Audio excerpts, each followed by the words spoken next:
여러분, 오늘도 활기찬 아침을 맞이하셨나요? 그런데 잠깐, 혹시 아침에 일어나자마자 하시는 어떤 행동들이 여러분의 건강을 심각하게 위협하고 있다면 어떻게 하시겠어요?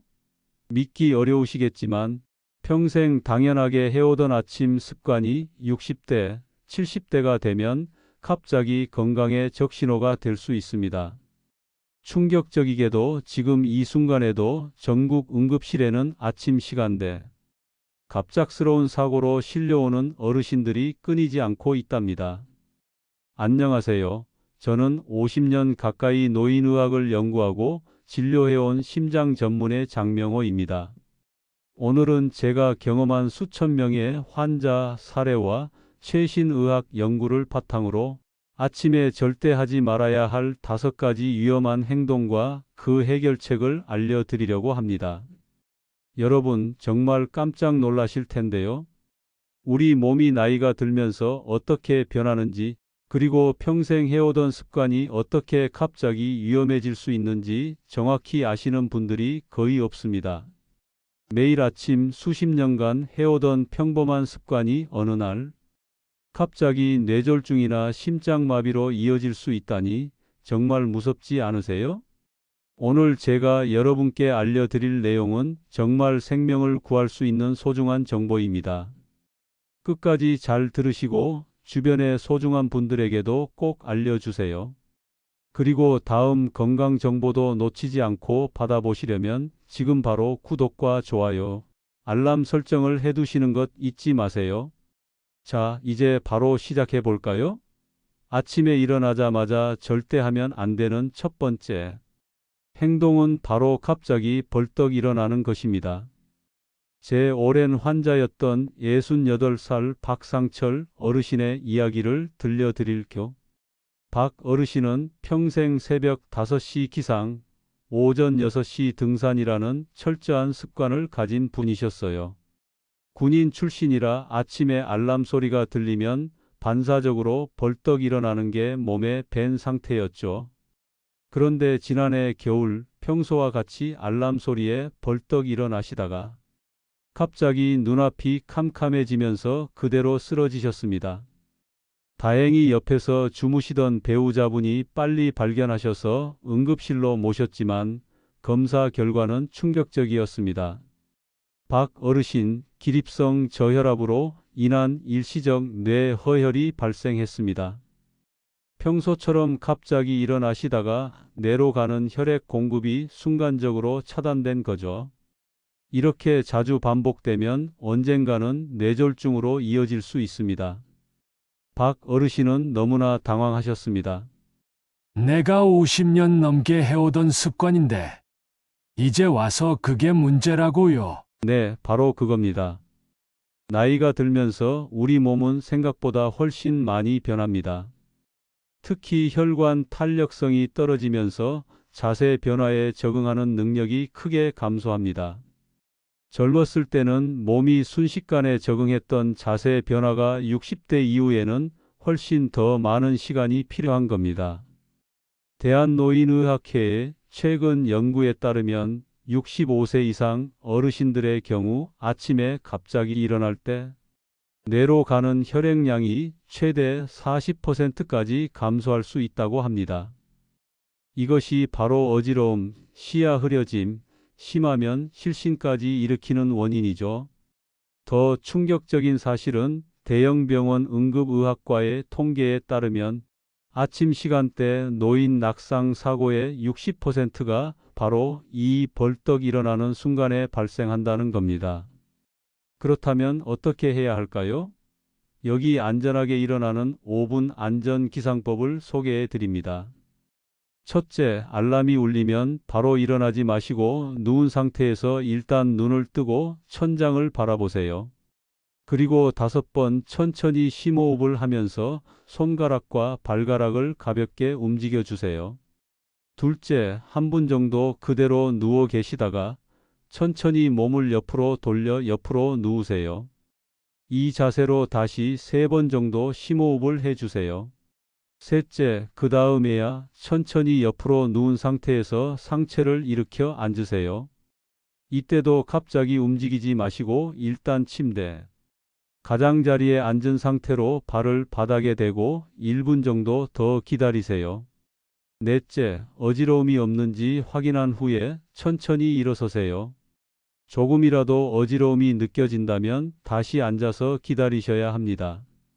이런 방법이 귀찮고 시간 낭비처럼 느껴지실 수 있습니다. 나 바쁜 사람인데 그렇게 오래 걸려? 하실 수도 있겠죠. 하지만 생각해 보세요. 이 5분이 여러분의 남은 인생을 결정할 수도 있습니다. 18십 평생 부지런히 사셨으니 이제는 건강하게 사실 차례입니다.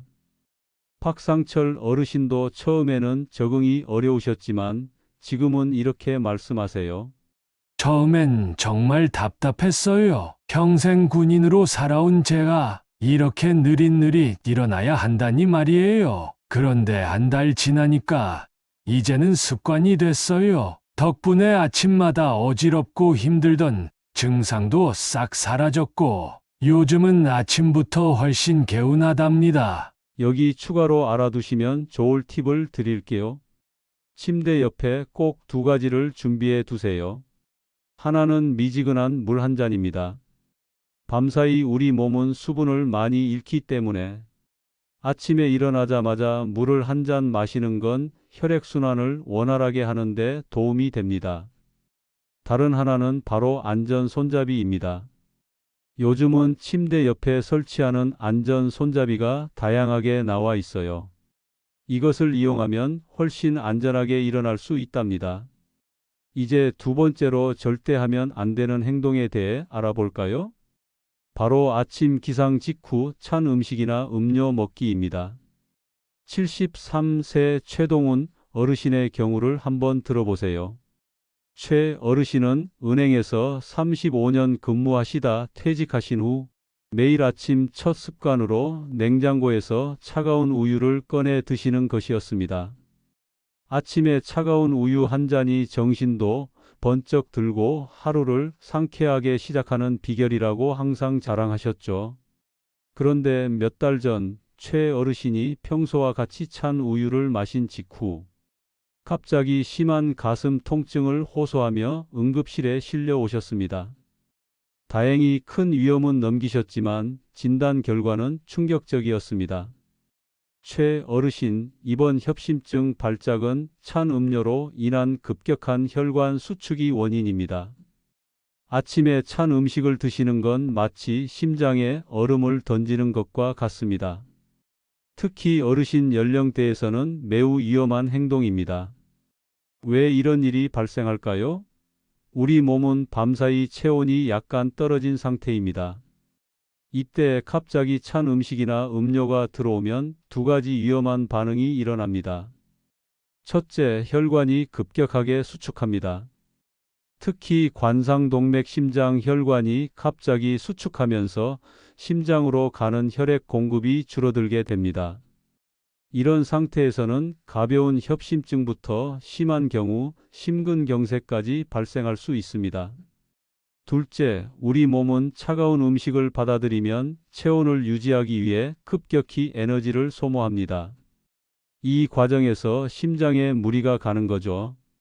실제로 국내 유명 대학병원의 연구에 따르면 아침 시간 심장 관련 응급 상황의 30% 이상이 찬 음식 섭취와 연관이 있다고 합니다. 더 심각한 것은 위장 건강입니다. 아침에는 우리 소화기관이 아직 완전히 깨어나지 않은 상태예요.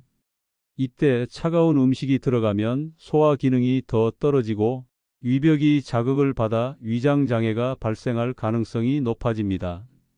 그렇다면 해결책은 무엇일까요? 바로 30분 준비 규칙입니다. 첫째, 일어나신 후 바로 냉장고부터 열지 마세요. 대신 실온에 미지근한 물을 한 잔 천천히 마시는 것으로 시작하세요. 둘째, 아침 식사는 일어나신 후 최소 30분 후에 하시는 것이 좋습니다. 그 시간 동안 가벼운 스트레칭이나 집안일을 하시면서 몸을 서서히 깨우세요. 셋째, 식사는 반드시 따뜻한 음식으로 시작하세요. 미지근하거나 따뜻한 차, 죽, 수프 같은 음식이 아침 첫 식사로 이상적입니다. 넷째, 꼭 찬 음식을 드셔야 한다면 냉장고에서 꺼낸 후 최소 20분 정도 실온에 두었다가 드세요. 최동훈 어르신도 처음에는 이 방법이 번거롭다고 생각하셨지만 지금은 이렇게 말씀하십니다. 처음에는 정말 힘들었어요. 40년 넘게 아침마다 찬 우유를 마셨는데 그걸 갑자기 바꾸라니 말이죠. 그런데 한 달만 지나니까 이제는 오히려 따뜻한 차나 미지근한 두유가 더 맛있게 느껴져요. 무엇보다 아침마다 있던 속 쓰림이 완전히 사라졌답니다. 여기서 한 가지 추가 팁을 드릴게요. 특히 다음 음식들은 절대 냉장고에서 바로 꺼내 드시면 안 됩니다. 요구르트와 요거트 드링크, 과일 주스와 생과일, 우유와 두유, 김치나 찬 반찬류. 여름에도 이렇게 해야 하나요? 라고 많이들 물으시는데, 네, 더운 여름에도 마찬가지입니다. 오히려 에어컨 바람에 체온이 더 떨어진 상태일 수 있어서 더 주의하셔야 합니다. 자, 이제 세 번째로 절대 하면 안 되는 위험한 행동을 알아볼까요? 바로 아침, 기상 직후 빈속에 약 복용하기입니다. 여러분, 대한심장학회와 대한고혈압학회에서는 매우 중요한 경고를 하고 있습니다. 아침에 일어나자마자 빈속에 복용하는 약이 오히려 건강을 해칠 수 있다는 것입니다. 80세 오정민 어르신의 사례를 들려드릴게요. 오 어르신은 20년 넘게 고혈압 약을 복용해 오셨는데요. 매일 새벽 5시에 일어나시면 제일 먼저 하시는 일이 물없이 약을 삼키는 것이었습니다. 약부터 먹어야 하루가 시작되는 거지. 내가 30년 동안 이렇게 살아왔어. 그러던 어느 날 오 어르신은 심한 위통으로 병원을 찾으셨고 위내시경 결과는 충격적이었습니다. 위벽이 심하게 손상되어 있었고 위궤양이 여러 군데 발생한 상태였습니다. 더 놀라운 것은 평소 복용하시던 혈압약이 제대로 효과를 내지 못하고 있었다는 사실이었습니다. 유명 대학병원 소아기내과 교수님의 설명을 들어볼까요? 많은 어르신들이 아침에 일어나자마자 빈속에 약을 드시는데 이는 두 가지 심각한 문제를 일으킵니다. 첫째, 위벽에 직접적인 자극과 손상을 줍니다. 둘째, 약효가 제대로 발휘되지 못합니다. 특히 고혈압약, 당뇨약, 관절염약, 골다공증 약은 절대 빈속에 드시면 안 됩니다. 이 문제의 해결책은 무엇일까요? 바로 안전한 복약 3단계입니다. 첫째, 아침에 일어나신 후 미지근한 물을 천천히 한 잔 드세요. 이것만으로도 밤사이 탈수된 몸이 깨어나기 시작합니다. 둘째, 최소 30분은 기다리세요. 이 시간 동안 가벼운 스트레칭이나 아침 신문 읽기 같은 일상 활동을 하시면 좋습니다. 셋째, 간단하게라도 뭔가 드신 후에 약을 복용하세요. 죽 한 그릇, 바나나 한 개, 빵 한 조각이라도 괜찮습니다. 특히 위장에 자극을 주는 약물은 반드시 음식과 함께 드셔야 합니다. 이런 방법이 귀찮게 느껴지실 수 있지만 생각해 보세요. 건강을 위해 먹는 약이 오히려 건강을 해친다면 얼마나 억울하겠습니까? 오정민 어르신은 이 방법을 실천한 지 2달 만에 위장 증상이 크게 호전되었고 혈압도 더 안정적으로 조절되기 시작했습니다. 처음엔 시간 맞추는 게 너무 귀찮았어요. 그런데 이제는 아침에 일어나서 물 마시고 신문도 보고 가족과 통화도 하고 그러다 보면 약 먹을 시간이 되더라고요. 오히려 여유로운 아침 시간을 갖게 되었죠. 위도 편하고 혈압도 더 잘 조절되니 일석이조네요. 약 복용을 잊지 않기 위한 실용적인 팁도 알려드릴게요. 요일별 약통을 활용하세요. 일주일치 약을 미리 세팅해두면 훨씬 편리합니다. 휴대폰 알람을 설정하세요. 약 드실 시간입니다 라는 메시지와 함께 알람을 맞춰두세요. 아침 식탁에 약과 물을 미리 준비해 두세요. 단, 습기가 많은 욕실에는 절대 약을 보관하지 마세요. 네 번째로 절대 하면 안 되는 행동은 아침 기상 직후 무리한 운동입니다. 76세 이민국 어르신의 이야기를 들려드릴게요. 이 어르신은 30년 넘게 매일 새벽 4시 반에 일어나 5시부터 동네 뒷산을 오르셨습니다. 비가 오나 눈이 오나 한 번도 거르지 않으셨죠. 내가 이렇게 건강하게 살 수 있었던 건 새벽 산행 덕분이야. 공기도 좋고 사람도 없고 그 시간만큼 좋은 때가 없지. 그런데 어느 추운 겨울 아침, 평소처럼 산을 오르시던 중 갑자기 심한 흉통과 호흡 곤란을 느끼셨고, 다행히 함께 산행하시던 친구분이 빨리 구급차를 불러 위기를 넘기셨습니다. 진단 결과는 경미한 심근경색이었습니다. 대학병원 심장내과 교수님의 설명입니다. 아침 시간, 특히 새벽 4시부터 6시 사이는 심장 발작과 뇌졸중, 발생 위험이 하루 중 가장 높은 시간대입니다. 특히 어르신들이 이 시간에 무리한 운동을 하면 위험은 3배 이상 증가합니다. 왜 아침 운동이 이렇게 위험한 걸까요? 3가지 중요한 이유가 있습니다.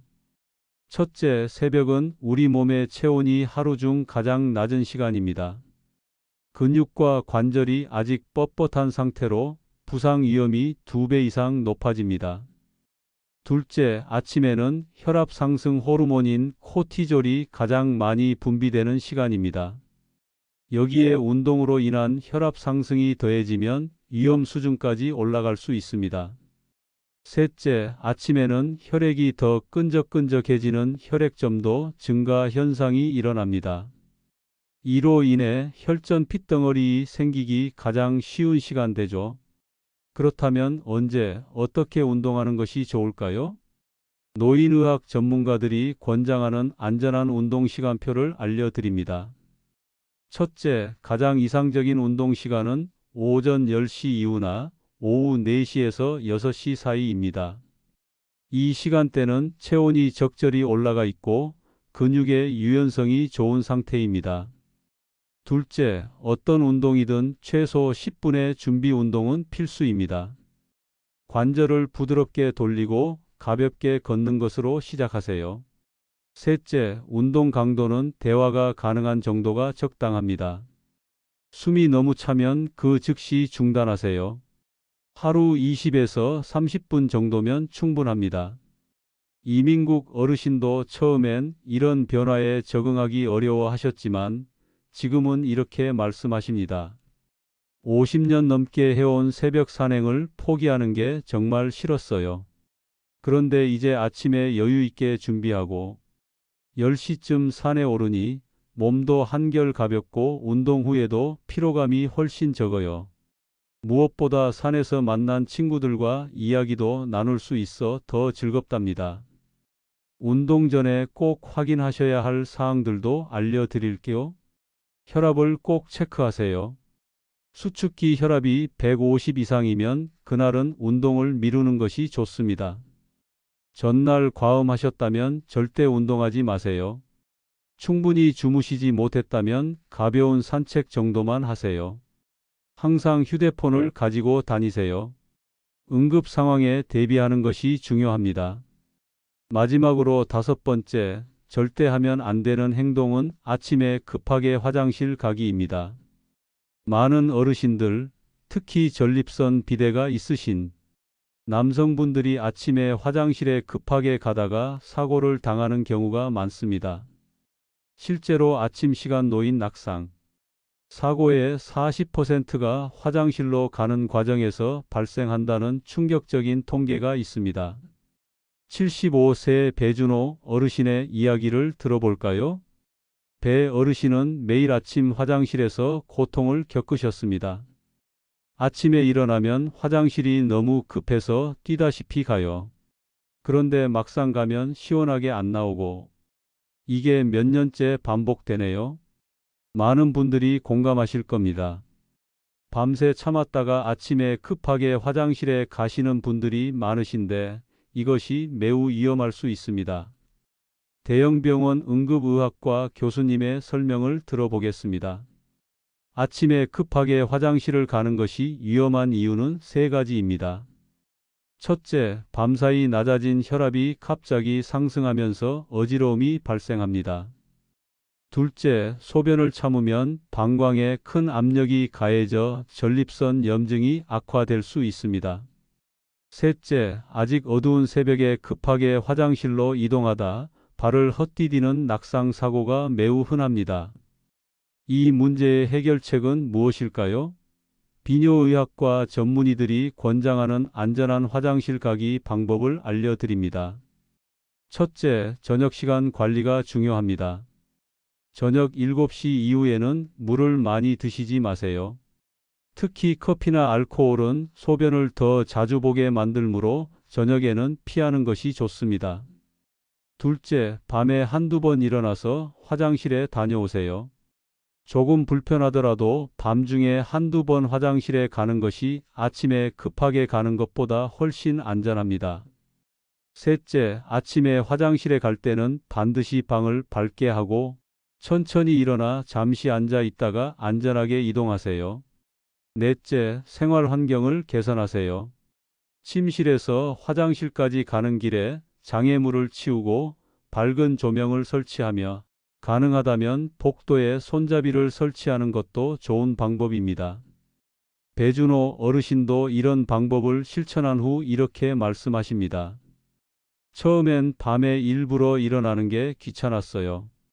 그런데 이제는 습관이 되어서 밤에 한두 번 편안하게 화장실에 다녀오니 아침에 급하게 가는 일이 없어졌어요. 덕분에 아침이 훨씬 여유롭고 화장실에서의 고통도 많이 줄었답니다. 전립선 건강을 위한 추가 팁도 알려드릴게요. 규칙적인 운동은 전립선 건강에 매우 중요합니다. 따뜻한 물을 자주 마시는 것이 좋습니다. 정기적인 전립선 검진을 받으세요. 증상이 심하다면 전문의와 상담하여 적절한 약물 치료를 받는 것이 좋습니다. 지금까지 아침에 절대 하면 안 되는 5가지 행동에 대해 알아보았습니다. 다시 한번 정리해 드릴게요. 첫째, 벌떡 일어나기. 둘째, 찬 음식 먹기. 셋째, 빈속에 약 먹기. 넷째, 무리한 운동하기. 다섯째, 급하게 화장실 가기. 이 5가지만 주의하셔도 여러분의 건강이 달라질 것입니다. 평생 해오던 습관이라 바꾸기 어려울 수 있지만 조금만 노력하면 훨씬 더 건강하고 행복한 노후를 보내실 수 있을 겁니다. 오늘 전해드린 내용이 도움이 되셨다면 구독과 좋아요, 알림 설정을 해주세요. 다음에도 여러분의 건강한 노후에 도움이 될 만한 정보로 찾아뵙겠습니다. 감사합니다.